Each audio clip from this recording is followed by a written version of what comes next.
B'siyata d'shmai, we're going to learn Rosh Hashanah Daf Yud Tes. We're going to start 16 lines from the bottom of Daf Yud Ches Omid Beis.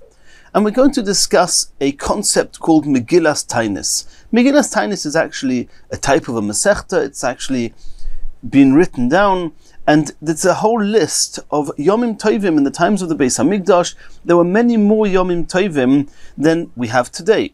The question, and the halachas of those Yomim Tovim were that one was not allowed to fast on them. On some of them, one was not allowed to give hespedim, to give eulogies on those days. And we'll soon see later that it could be one wasn't allowed to fast the day before and the day after to make sure that those actual Yomim Tovim would be kept in the right way. And that's called Megillas Tainis. The question is, what happened to all those Yomim Tovim after the destruction of the Beis Hamikdash? Do we have to keep those Yomim Tovim today? Do we not? What's the story? So it's going to be a machlokes in the Gemara, machlokes Amiroim. Later we're going to see it's a machlokes Tanoim. Itmar, Rav v'Rav Chanina, they both held Omri, Botla Megillas Tainis. Those Yomim Tovim in Megillas Tainis no longer apply. Rabbi Yochanan, Rabbi Shua ben Levi Omri, they argued and they said, Loi Botla Megillas Tainis, and those Yomim Tovim still apply even after the destruction of the Beis Hamikdash. Rabbi v'Rav Chanina Omri Botla Megillas Tainis. Now Rabbi and Rav Chanina are going to explain their stand. Why do they hold? What was the source? What would make them say that after the destruction of the Beis Hamikdash, those Yomim Tovim no longer need to be kept? Because Hachi Ka'omar, because we said regarding some other Yomim Tovim, that what were they?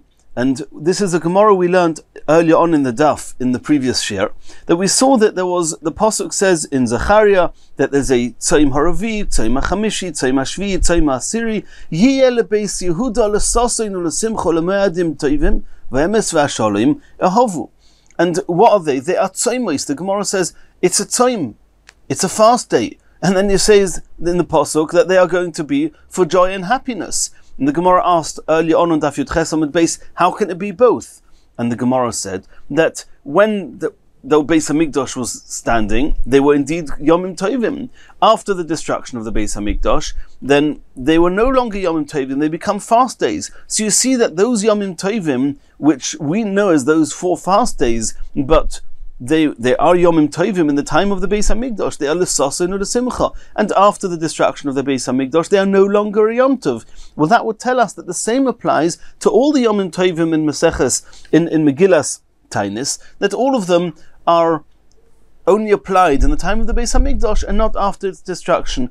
Hachi Ka'omar, we saw before in the Gemara, Bisman sheyesh shalom, in the time of the Beis Hamikdash, when there was peace, Yiyu l'sasein u'lesimcha, they were Yomim Tovim. Ein shalom, but after the destruction of the Beis Hamikdash, then there's no more that level of peace. Tzayim, then the Yomim Tovim are no longer Yomim Tovim. They become fast days. V'hanoch nami, so too says Rav and Rav Chanina regarding all the Yomim Tovim in Megillas Tainis. I shouldn't say all, I should say almost all. We're going to soon see. Kihani, they are similar to those 4 mentioned, that only in the time of the Beis Hamikdash they Yomim Tovim and afterwards not. So that's the explanation for the Rav and Rav Chanina. Rabbi Yochanan and Rabbi Shua ben Levi Omri, they said, Loi Botla Megillas Tainis. Megillas Tainis still stands. We still have to keep them. Hani, they make a difference. They say there's no reason we shouldn't keep them. You've got a pasuk that tells us that there are certain Yomim Tovim in the time of the Beis Hamikdash that after the destruction were no longer Yomim Tovim. Hani huda talinu rachmonon bebinyan Beis Hamikdash. Over there, it's apparent in Psukim elsewhere that they are only Yom Tovim because you have the Beis Hamikdash, and after the destruction of the Beis Hamikdash, they are no longer Yomim Tovim. Aval Hanoch, but all the others in Megillas Tainis, then Kedekaimi Kaimi, they stand exactly as they were before, and the Yomim Tovim still apply. And now the Gemara is going to ask a list of questions. Moshe Rav Kahana, and these are going to be questions against Rav and Rav Chanina. The Rav and Rav Chanina says that Megillas Tainis was Nizbatel. Well, let's see. Moshe Rav Kahana, Maisa, there was an incident v'gozru Tainis b'Chanukah b'Lud. At one point, in the place of Lud, the Chachamim decreed that there would be a fast day on Chanukah. Chanukah happens to be one of the days, one of the Yomim Tovim mentioned in Megillas Tainis. V'yorad Rabbi Eliezer v'rochatz. Rabbi Eliezer, he didn't accept the fast day. He went down to bathe. Rabbi Yeshua v'siper Rabbi Yeshua, he had a haircut. And it's obviously clear from here that these were signs that they were not accepting the tainus on Chanukah. They said, no, we're not. You cannot make a fast day on Chanukah. We're not accepting it. V'omru lohem, and Rabbi Eliezer and Rabbi Yeshua said to the people in the town that did fast on Chanukah, Tzu'u v'his'anu al ma she'his'anisem. You have to do tshuva on the fact that you fasted on Chanukah, because Chanukah is a day which is mentioned in Megillas Tainis. You're not allowed to fast on those days. So you see clearly that even after the time of the Churban Beis Hamikdash, Rabbi Eliezer and Rabbi Yeshua lived after the time of the destruction of the Beis Hamikdash, and they said you have to keep Chanukah, which is one of the days in the Megillas Tainis, and this is contrary to what Rav and Rav Chanina said, that Botla Megillas Tainis. Answers the Gemara, Omer of Yosef, Shani Chanukah de Ikka Mitzvah. Chanukah is different than all the others, because on Chanukah, besides for it being a Yom Tov in Megillas Tainis, there's also a mitzvah there to light the Chanukah candles. And since it's also a mitzvah, therefore it's not appropriate to be mevatel it.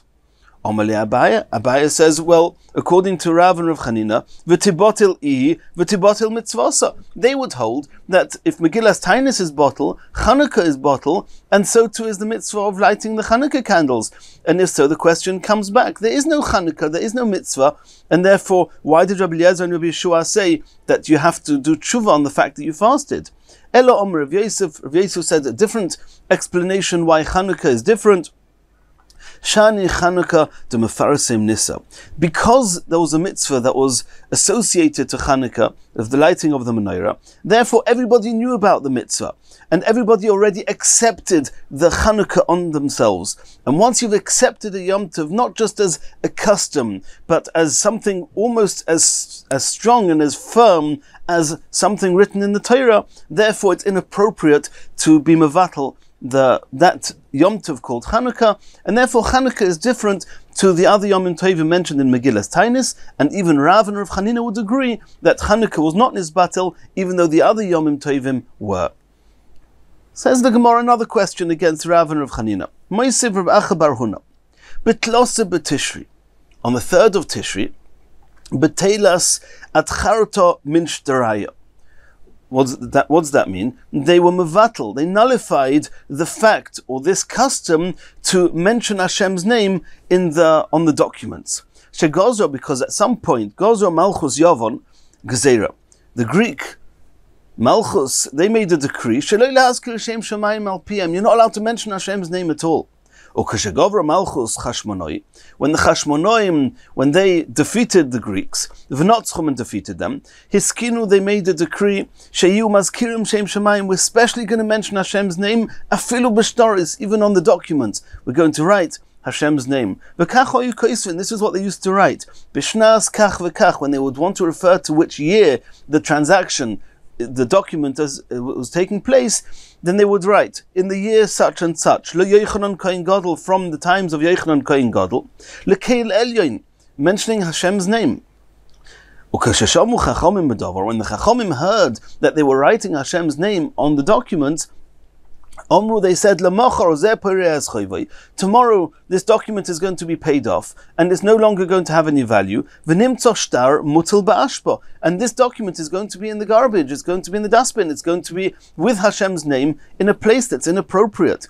And therefore on this day the Chachamim says, we're no longer writing Hashem's name in the stories on the documents. In that day, they were so not expecting to be able to be mevatel this custom, that when they actually managed to nullify this custom, then it was regarded by them as a miracle. And therefore, V'asu Yom Tov, they made it into a Yom Tov. And when was that? Says this is in Megillas Tainis, B'tlasa B'Tishri, on the 3rd of Tishri. Now we have to remember, what else was on the 3rd of Tishri? But before we get there, says the Gemara, V'yisal Kedaitoch, if according to you and Rav and Rav Chanina, you hold that Botla Megillas Tainis, that at the destruction of the Beis Hamikdash, the Yomim Tovim that they used to have during the Beis Hamikdash no longer apply, Kamaisa Botel, all those earlier Yomim Tovim you've said no longer apply, Achranaisa Moisifin, and later the Chachamim are making new Yomim Tovim, this 3rd of Tishri. So it seems that they were not mevatel the Megillas Tainis. If so, it's a question against Rav and Rav Chanina. Answers the Gemara, over there we were talking about Bismancha Beis Hamikdash Kayim. The Beis Hamikdash was still around, was still standing, and since it was still standing, they had not yet been mevatel the Megillas Tainis. When Rav and Rav Chanina said they were mevatel Megillas Tainis, it's only much later at the destruction of the Beis Hamikdash. But at that point, it was not yet nizbatel. Asks the Gemara, we have an interesting question here. That this third, the Gimel Tishri, what else do we know about Gimel Tishri? We know that it's what the Pasuk calls Tzayim Hashvi, that on the third of Tishri, the Gedalia ben Achikam was killed. We learnt about that on Daf Yomi Shiur base, and they made it in after the Chorban Beis Hamikdash. It was considered a fast day, but whilst the Beis Hamikdash was standing, it was considered a Yom Tov. It's one of the things that mentioned in the pasuk l'saseinu l'simcha u'lemoyadim tovim. So why do you have to make a Yom Tov on the third of Tishri? Because of the fact that they managed to stop this custom of writing Hashem's name, but it's in any case a Yom Tov on the third of Tishri because it's the day that was later mourned because Gedalia ben Achikam was killed then. But when the Beis Hamikdash was standing, it was a Yom Tov. Answers the Gemara, Omar Rav, Lo nitzracha elo le'eser es shelefono. You're right. So the fact that the third of Tishri should be considered a Yom Tov whilst the Beis Hamikdash was still standing, that we didn't need the Chachomim to make this Yom Tov. In the Megillas Tainis, the Yom Tov that we mentioned of Betelas Adcharoto min Shtaraya. However, something that's unique to the Yomim Tovim mentioned in Megillas Tainis is the fact that it's also to fast even the day before it. So, Elo Leser es Shelefonov, the Chachomim wanted that they shouldn't even fast the day before the third of Tishri, and just Tzayim Gedalia in its time when it was a Yom Tov, since it's not in Megillas Tainis, therefore they would only practice this Yom Tov just on the Tzayim Gedalia itself, on the Gimel Tishri, but the day before would not be a day with a partial Yom Tov that they would not fast on that day. And they wanted that they should fast the day before on Beis Tishri. They wanted that they should not fast even the day before Gimel Tishri on Beis Tishri, and therefore the Chachamim made this extra Yom Tov in Megillas Tainis. Says the Gemara of Shelefonov, the day before Gimel Tishri is Beis Tishri. Nami, you want to make sure that they're going to not fast on Beis Tishri. We know that Rosh Chodesh is also called a Yom Tov, and the Yom Tov of Rosh Chodesh, which is Aleph Tishri, so Beis Tishri is the day after Rosh Chodesh, and the Yomim Tovim mentioned in Megillas Tainis, not only is one not allowed to fast on the day before those Yomim Tovim, but on the day after you're also not allowed to. And at this point the Gemara assumes that there's no difference between Rosh Chodesh and those mentioned in Megillas Tainis. And therefore they made the Yom Tov, and therefore the question is, why do I need a Yom Tov, of a special Yom Tov, because of the stories on Gimel Tishri? Not the fact that the Gimel Tishri itself should be considered a Yom Tov, that's because it's a Tzayim Hashvi, what we call Tzayim Gedalia, which was a Yom Tov then. The day before it, in any case you can't fast because it's the day after Rosh Chodesh, which is also a Yom Tov. Says the Gemara, no. Rosh Chodesh De'iraisa. Rosh Chodesh is a type of a Yom Tov, it's called a Moed Min HaTorah. Since we don't need to strengthen the Yomim Tovim which are Min HaTorah. And therefore, the day after a Yom Tov Min HaTorah and the day before Yom Tov Min HaTorah, those days you are allowed to fast. It's only those Yomim Tovim which are Midrabanon, those mentioned in Megillas Tainis, in order to strengthen them and make sure that the Yom Tov itself doesn't get left out. Therefore they said, don't fast the day before and the day after. So Beis Tishri, that as being the day after Rosh Chodesh, would not be a reason not to fast. And therefore the Chachomim made in Megillas Tainis Gimel Tishri to be a Yom Tov, in order that the day before Beis Tishri they wouldn't fast. We'll soon see why being the day before Tzayim Gedalia is, whilst the Yom Tov, is not enough reason not to fast. So, and the Tanya. Now the Gemara is going to bring proof that there's a difference between the Yomim Tovim mentioned in Megillas Tainis and Rosh Chodesh. The Tanya we learned in the Brisa, Hayomim ha'ele aksuvim b'Megillas Tainis. Those Yomim Tovim mentioned in Megillas Tainis, Asurim, one's not allowed to fast on them, Bein Lifneim, Bein Lachareim, not the day before them and not the day after them. However, Shabbos is Yomim Tovim, the Heim Asurim, one's not allowed to fast on Shabbos or Yom Tov, Lifneim or Lachareim, but the day before or the day after, Mutarim one is allowed to. Ma Hefresh Bein Zeh Lezeh, what would be the difference between the two? Halolu, Shabbos and Yom Tov, Divrei Torah. Since they are called a moed min ha-Torah, one doesn't need to strengthen the moedim which are min ha-Torah. Halolu, but those Yomim Tovim in Megillas Tainis, divrei seifrim, they're only midrabanon, but divrei seifrim tzrichim chizuk. Since it's not min ha-Torah, then one has to strengthen them to make sure that nobody should be mezalzel in them, and therefore one doesn't fast the day before and the day after. Says the Gemara, if the only reason that the Chachamim made a special Yom Tov on Gimel Tishri was in order that the day before on Beis Tishri they wouldn't fast, we just said that Gimel Tishri is also a Yom Tov. It's not Min HaTorah, it's not written in the Chumash, the Yom Tov of Tzayim Gedalia. It's written in Novi. But this Tzayim HaShvi, it should be similar to the Megillas Tainis, and the day before it should also be also to fast, and therefore the Chachamim didn't need to make a special Yom Tov. Omer Rav Ashi says that Gedalia ben Achikom Divrei Kabolahi, because the fast of Gedalia ben Achikom, the Tzayim HaShvi, it's not the Rabbanon like the Megillas Tainis. It's mentioned in Tanakh, in Zechariah and other places. Since it's mentioned in Divrei Kabbalah, but Divrei Kabbalah ka Divrei Torah dom, they do not need strengthening.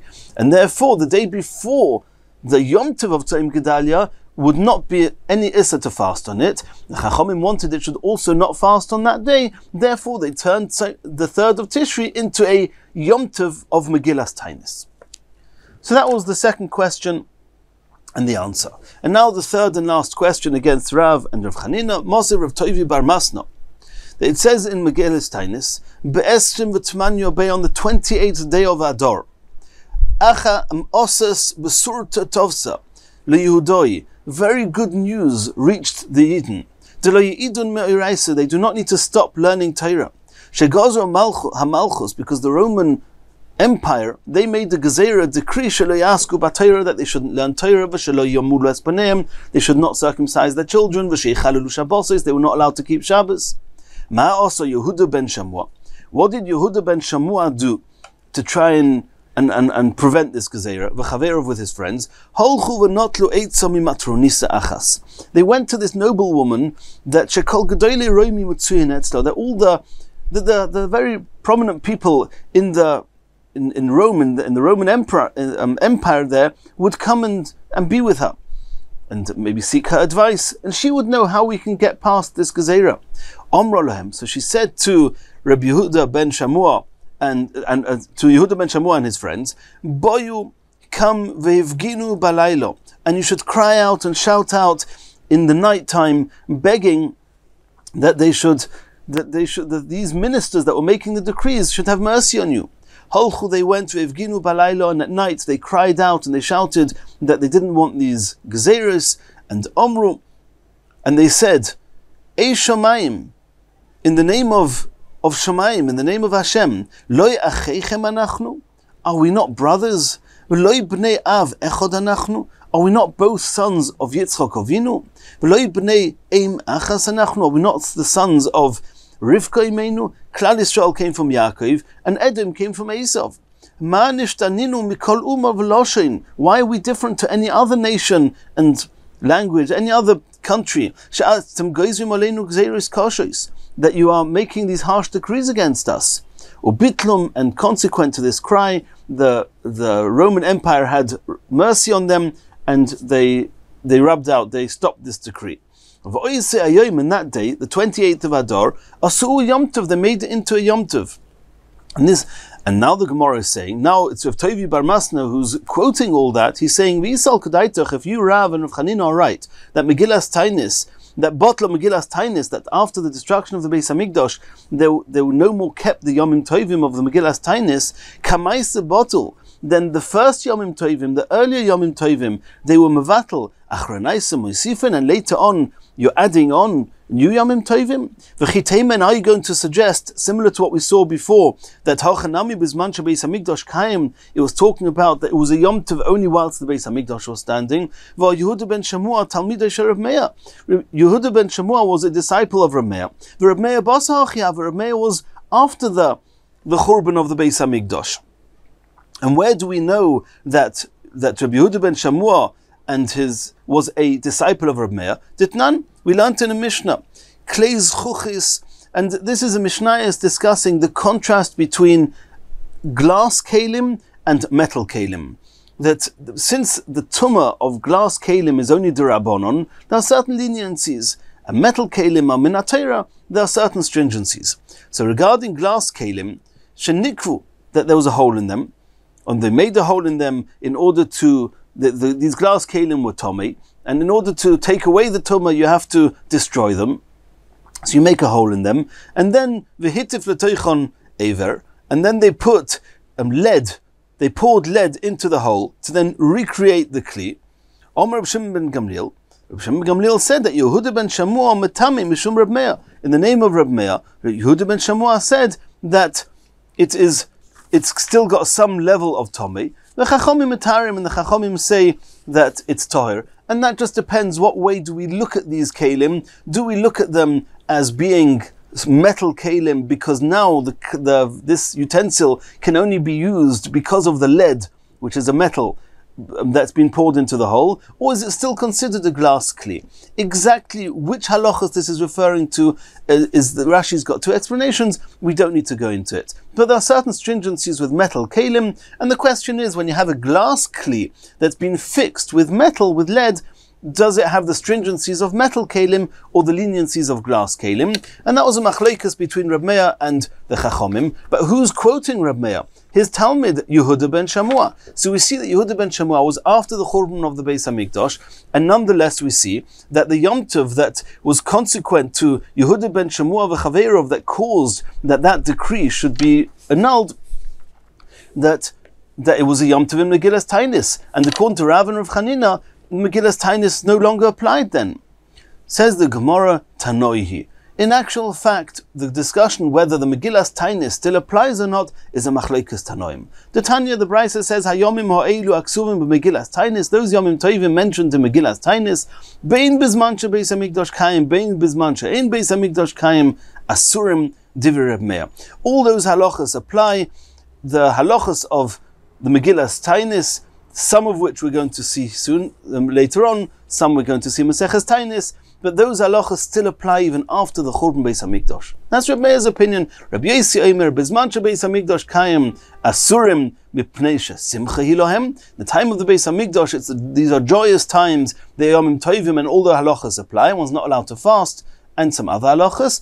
Ein Beis Hamikdash Kayim. However, after the destruction of the Beis Hamikdash, Mutarim, then the halachas don't apply anymore, mipnei she'evel hu lohem, because they've become somewhat days of mourning. The hilchas and the halacha is botlu. The Megillas Tainis became bottle. The hilchas and the halacha is loy botlu. Megillas Tainis did not become bottle. I don't understand. Two halachas, there are a contradiction to each other. Kashi hilchasa hilchasa. How can you have two hilchasas both being one contradiction to the other? Says the Gemara loy kashya. Kan b'Chanukah uPurim. Chanukah and Purim, which are mentioned in the Megillas Tainis, everybody agrees, not everyone, the halacha says that regarding Chanukah and Purim, loy batlu, those still have to be kept. Kan b'shar yoyma. But regarding the other Yomim Tovim in Megillas Tainis, that they, after the Churban Beis Hamikdash, the halacha is that they are bottle. Continues the Gemara. Al Elul mipnei Rosh Hashanah v'al Tishri mipnei takonas hamoedos. This takes us back to the Mishnah. The Mishnah at the bottom of Yud Ches Amud Aleph was speaking about which months the messengers were sent from the Beis Din in Yerushalayim to all the places far away to tell them that which day was Rosh Chodesh. Was it on day 30 of the previous month? Was day 1 of the next month, which means the previous month only had 29 days? Or was it on day 31 and the previous month had 30 days? So we saw there that of the 6 months that these messengers would go out, one of them was Elul, And the reason it was important that the messengers should go out in Elul is because they knew that the 30th of Elul was going to be Rosh Hashanah. And people had to know when Rosh Hashanah was. And on Tishri they would go out because of all the other Yomim Tovim within the month of Tishri, namely Yom Kippur and Sukkot. Says the Gemara, Kiven Dunofkilu Hua Elul. Since the messengers already went out to tell people when Rosh Chodesh Elul was, and they knew that Rosh Hashanah was going to be on the 30th of Elul, so to speak, after 29 days of Elul, the next day was Rosh Hashanah. So if you know that the 1st of Tishri is the 30th day, so to speak, of Elul, then just work out when the other Yomim Tovim are. The 10th of Tishri is Yom Kippur, the 15th is Sukkot. At Tishri Lamalu, why do they have to go out and tell people when Rosh Chodesh Tishri was? V'chitema, are you going to suggest Dilma Abrua Elul?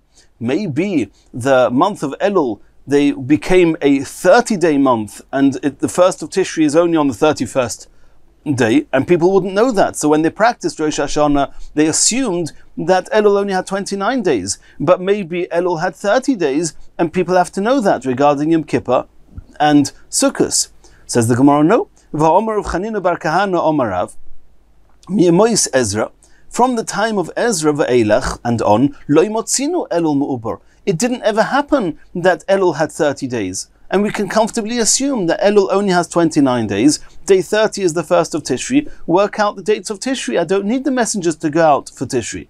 Says the Gemara, lo imotzinu, the reason that we didn't find from the time of Ezra and on that Elul had 30 days, because it happened to be, according to all the combinations and all the calculations which we're going to learn about later on, that they didn't need to make an extra day in Elul. But in the event that they would need Elul to have an extra day, for reasons we're going to see later on, then they would make Elul the extra day. So people had to know, is Elul got 29 days or has Elul got 30 days? Says the Gemara, mikalkel Rosh Hashanah. But we're going to have an issue with that. If you're going to allow people, the Beis Din, if Beis Din can, should the need arise, to make Elul a 30-day month, and that's why on the 31st day is the 1st of Tishri, well, people don't know that, and they practiced Rosh Hashanah on the 1st of Tishri. Well, Mekalkel Rosh Hashanah, you've destroyed the Rosh Hashanah. Everybody was keeping Rosh Hashanah on the 30th of Elul, so to speak, and really the 1st of Tishri is not the 30th, it's the next day. Were they to make the month of Elul mu'ubar, to give it the extra day? Says the Gemara, you're right, but mutav to kalkil Rosh Hashanah v'lo yiskalkelu kulu moyados. In order to make sure that always Elul is only going to have 29 days, and then there'll never be an issue with Rosh Hashanah, and then what's going to happen with that? That's going to mean that even on a month where there should be 30 days in Elul, even when we have a reason to push off the month of Tishri by one day, we're not going to. In order not to destroy the Rosh Hashanah, that's not worth it. Rather, there should be an issue with one day with the Rosh Hashanah, but there shouldn't be an issue with all the other Yomim Tovim of Tishri, because we're going to learn later that it's taking into account the Yomim Tovim of the Tishri, Yom Kippur and Sukkot, which is what would make us delay the month of Tishri by a day. And indeed, maybe Elul will become a 30-day month, and indeed on Rosh Hashanah people won't know that, and people will be keeping Rosh Hashanah on the wrong day. But at least Yom Kippur and Sukkot will be kept at the right times. Daikanami. And this is, we can see this in the Mishnah also. Diktoni, we learned in the Mishnah, Al Tishri. Why did they go out on Tishri? Mipnei takonas hamoyadois. Was in order that it was, and these words, Mipnei takonas hamoyadois, was just in order that the other Yomim Tovim in the month of Tishri, Yom Kippur and Sukkot, should be fixed and should be in the best way possible. That's why they would send out the messengers on Tishri, because in the event that it was necessary for those other Yomim Tovim, they would then delay Tishri by a month, and they would make the Elul have an extra day, Shema Minah, and that is how we are to understand this Mishnah. Continues the Gemara, that the Mishnah there at the bottom of Yud-Ches Amud Beis said that another two of the months that the messengers would go out is Al Kislev Mipnei Chanukah V'Al Adar Mipnei Purim. Says the Gemara, Ve'ilu Nis'abra Hashanah. What happens if it's a leap year?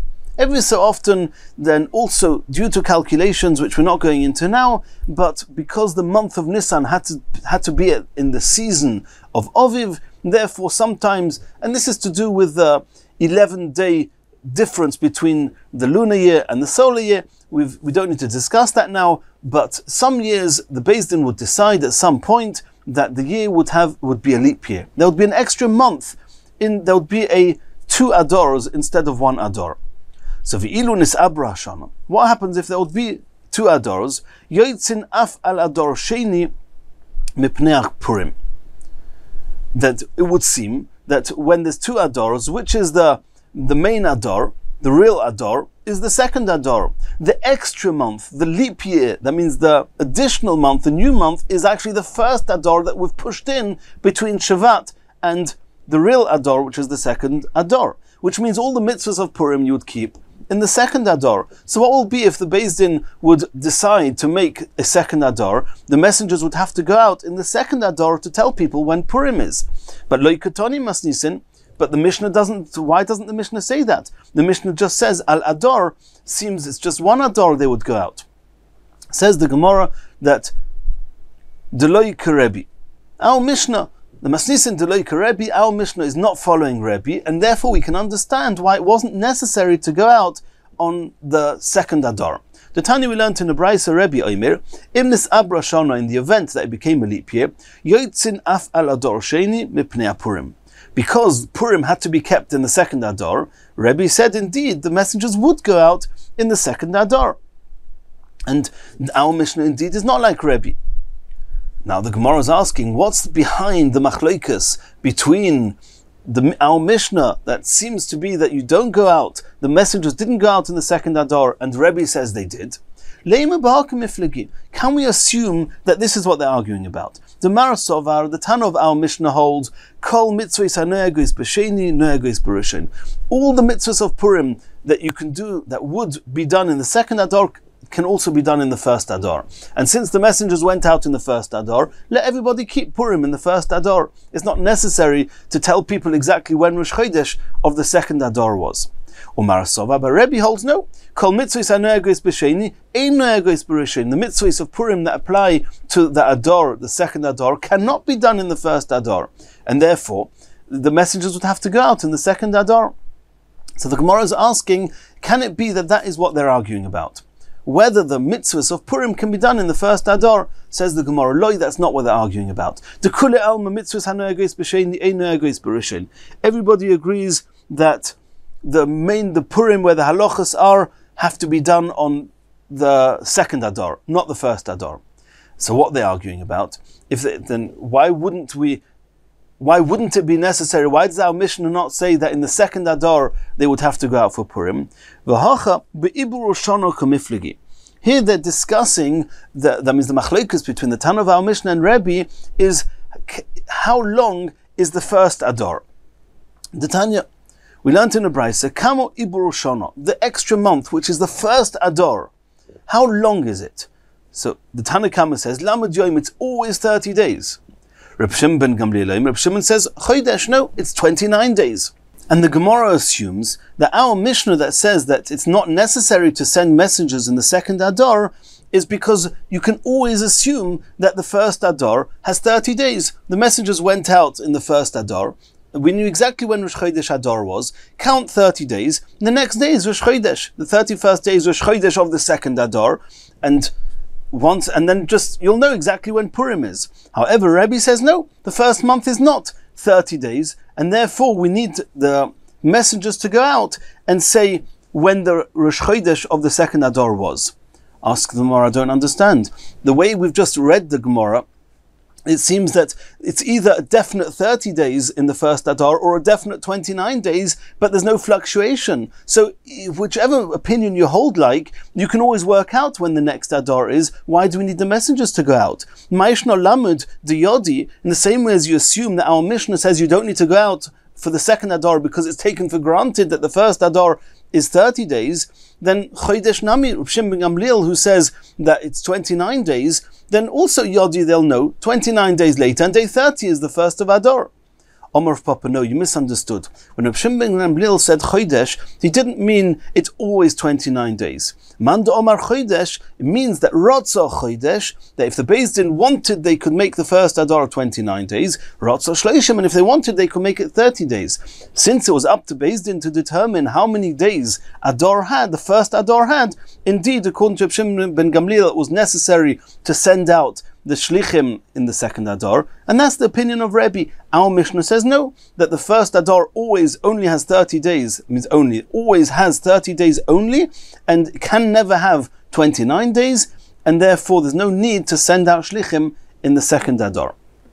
Continues the Gemara, some more opinions about the lengths of this first and second Adar. Hey, Rabbi Yeshua ben Levi mishum kaholo kadisha Yerushalayim. Rabbi Yeshua ben Levi testified in the name of the holy congregations in Yerushalayim, al shnei adorim, that a leap year where you have 2 adars, shemekachin oisam beyoim ibureihem, that it's on day 30 is always the first of the next month, which means the 30th day of the first Adar is the first of the second Adar, and the 30th day of the second Adar is the first of Nisan, which means that both Adars are always only exactly 29 days. Lememra, which means the Chaserim of Dinon, Maleim Loy of Dinon, which means that according to these congregations in Yerushalayim, the 2 Adars are always Chosar, they're always lacking, so to speak. It's always a shorter month, it's the 29-day month, and not a 30-day month. And Lafuke Mididorash of Nachman bar Chizda, and in contrast to what Rav Nachman bar Chizda said, that Heid Rav Simoi Mishum Chagai Zachari Malochi, Rav Simoi testified that Chagai Zachari Malochi, they said al shnei adorim, when you have a leap year with 2 adars, she'im rotzu la'soisam shnei meleim oisin. If you want to make them both 30 days, you can. Shneim chaserim, you want them both to be 29 days, oisin, you can. Echad mole ve'echad chosar, oisin. If Beis Din decide that one of them should be 29, one should be 30, that's also okay. V'kacho yinegin b'goyla, and that is exactly what they used to do in Pumpadisa in Chutz La'aretz. Or Mishum Rabbeinu Amru, and it's said in the name of Rav that La'olam, always we have to assume, means when you know there's a leap year, and this the Mefarshim may discuss that everything we're discussing here seems to be a discussion how long the first or second Adar is, and whether we need messengers to tell us when each Adar started. But it seems that the very fact that it's a leap year is something that they knew somehow. And Tosfos here discusses that, but the Gemara doesn't make direct mention of it, so I'm not making mention, but it's something which it's very clear in the Gemara that they must know that it's a leap year, and they just need to know when the Adar starts and finishes.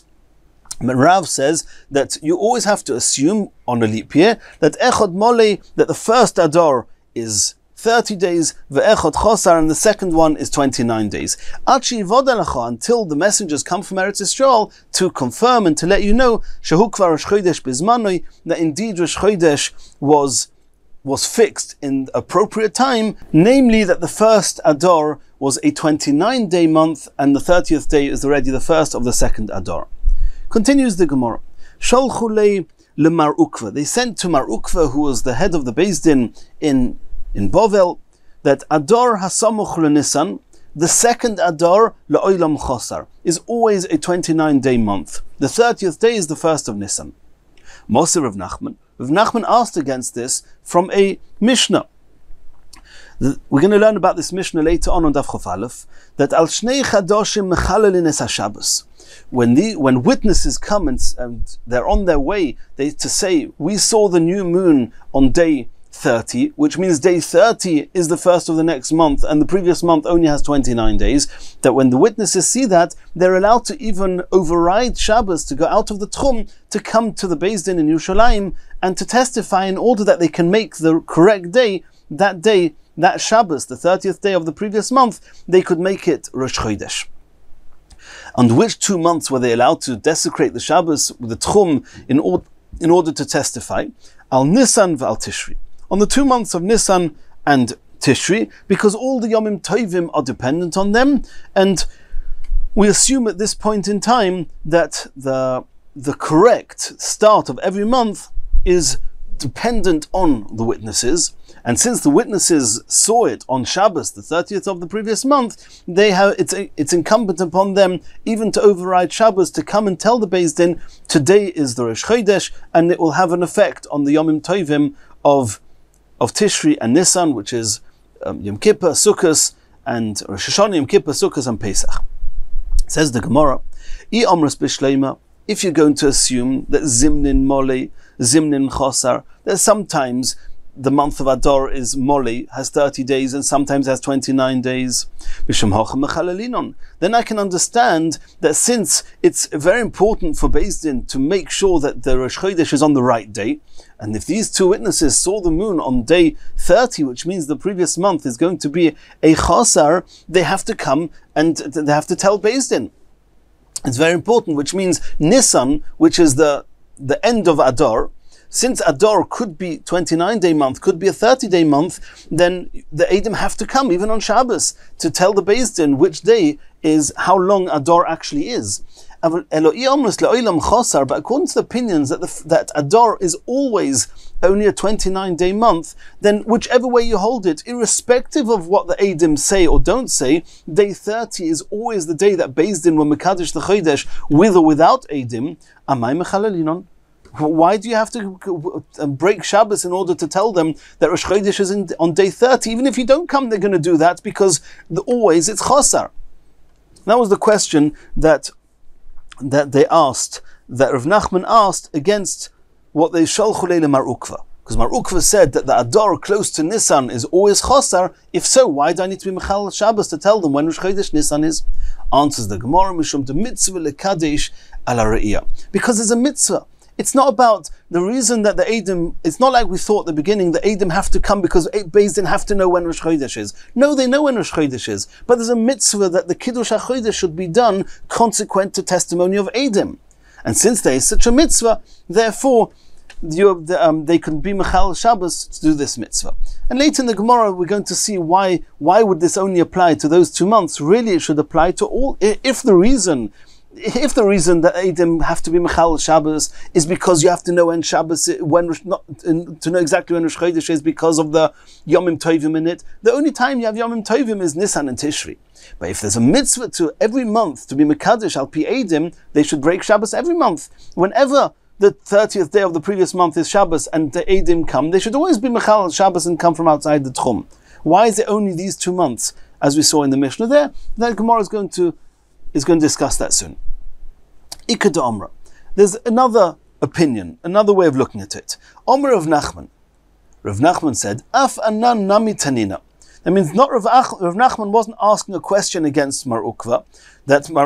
They said to Mar Ukva that the Adar close to Nisan is always a 29-day month, and Rosh Chodesh Nisan is always on day 30. Rav Nachman was now bringing proof from a Mishnah to that opinion.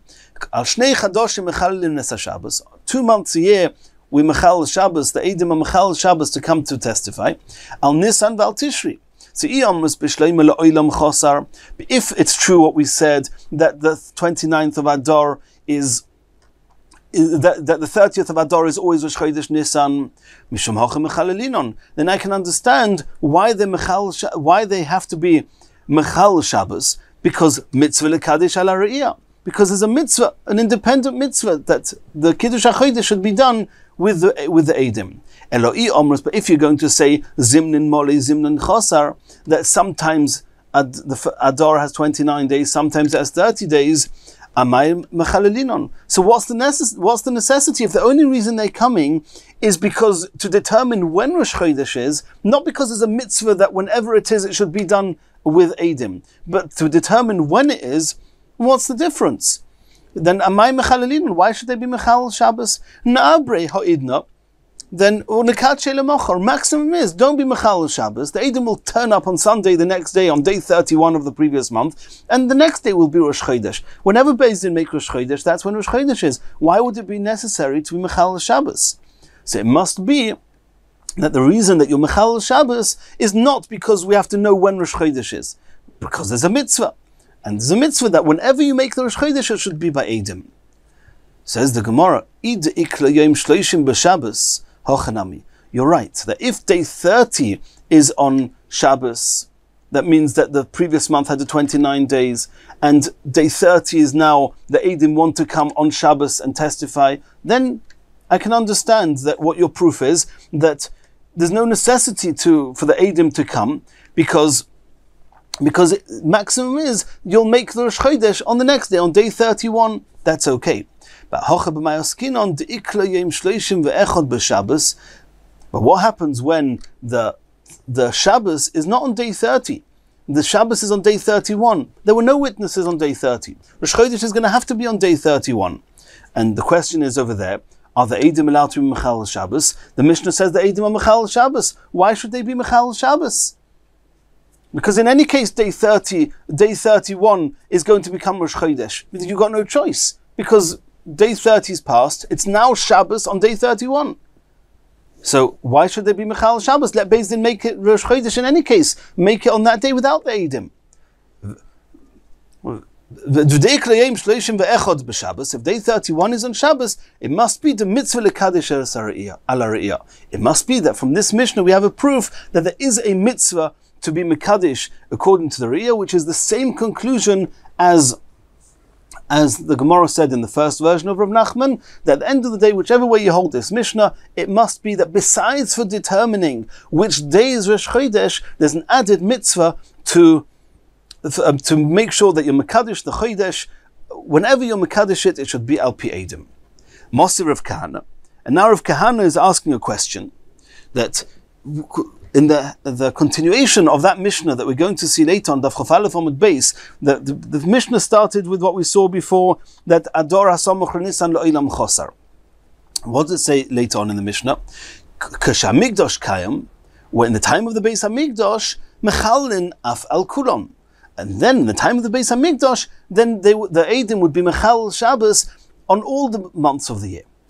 Mipnei Takonas HaKorban. And the reason is because in the time of the Beis HaMikdash, on Rosh Chodesh, you had to bring a korban musaf. You wanted to make sure that the korban musaf was brought on the right day. And the real day for Rosh Chodesh is the day that the Eidim saw the new moon. And therefore, you had to be Mechal Shabbos any time to come and make sure that in the event that the Rosh Chodesh is on the day 30, that Beis Din would know about it. Says the Gemara, Midukulu lav mishum d'mitzvah lekadesh ala re'iyah. From the very fact that the reason that you could be Mechal Shabbos for all the months is not because there's a mitzvah to be Mekadesh al pi re'iyah. Because if there was, we could have understood that since there's a mitzvah that whenever you make the Rosh Chodesh, it has to be with Eidim, as we saw before. If so, that would have been enough reason to be Mechal Shabbos on all the months. And since that's not the reason to be Mechal Shabbos on all the months, so you see that there's no mitzvah lekadesh ala re'iyah. That's not a reason to be Mechal Shabbos. And the only reason to be Mechal Shabbos is to tell us when the Rosh Chodesh is, when we have to know, and it's important to know when the Rosh Chodesh is. Then Nisan v'Tishri nami lav mishum de mitzvah lekadesh ala re'iyah. If so, that when the Mishnah said earlier on that even when there's no Beis HaMikdash and there's no korban musaf, you still have to be Mechal Shabbos to testify in these 2 months, Nisan and Tishri, because of the Yomim Tovim there. It's not because mitzvah lekadesh ala re'iyah. If it's not because of mitzvah lekadesh ala re'iyah, then all our questions come back. So, if the reason that the Eidim are Mechal Shabbos is not because there's a mitzvah that whenever you Mekadesh the Chodesh, then that it should be with Eidim. No. So it must be that the reason that you're Mechal Shabbos is because it's very important for Beis Din to make the Rosh Chodesh on the day that the Eidim see it.